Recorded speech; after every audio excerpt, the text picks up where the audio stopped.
Morning and welcome back. I'm here at NOAA with Tane to talk about the ship Etruria. So what is so significant about this ship? Well, at the time when she sank in 1902, she was the biggest ship ever in Lake Huron to sink. And so what is the history behind this ship? Well, it's pretty interesting. She was built in 1902 down in West Bay City, just south of us, and she was in a dense, heavy fog in 1905 when out of the mist is another ship coming at her called the Amasa Stone. It's dense fog, it's night, they can't see, they're blaring their horns at each other. The Etruria slows down, and out of nowhere, the Amasa Stone slams into the side of it. She rolls over, all the crew luckily get off, but she sinks within 5 minutes. So the real story comes afterwards when both ships started blaming each other.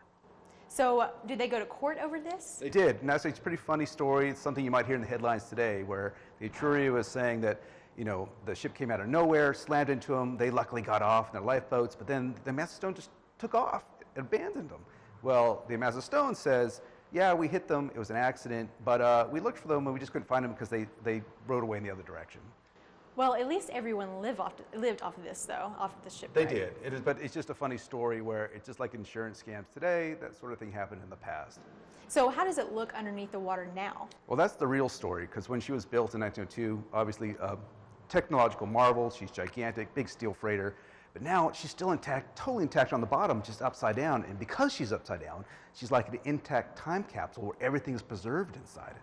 So you guys go down on the shipwreck a lot, or? Yeah, well, and it's quite deep. It's about 310 feet deep. So it's a little deep for us to dive on it, but we sent ROVs down and brought some very good specialist divers in from out of state, and they went down and videotaped it for us, which we'll be seeing. Perfect. And so this is where ROVs really come into play and why you guys use these, correct? Yeah, they do, because you can go down for deeper, longer. It's dark, and you know, they can stay down there for hours at a time. That's where we get some really good video from that.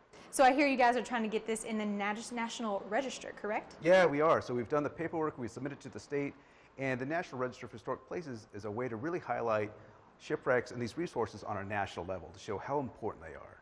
So when do you think you guys will hear anything about this? Well, hopefully every little paperwork's been sent to the state's approved it, it goes to the National Park Service, and hopefully in just a few weeks it'll be listed. All right, well, let's hope so. Well, thank you, Tane, for telling us about this significant ship and how the history behind it and how it sank. Yeah, thank you.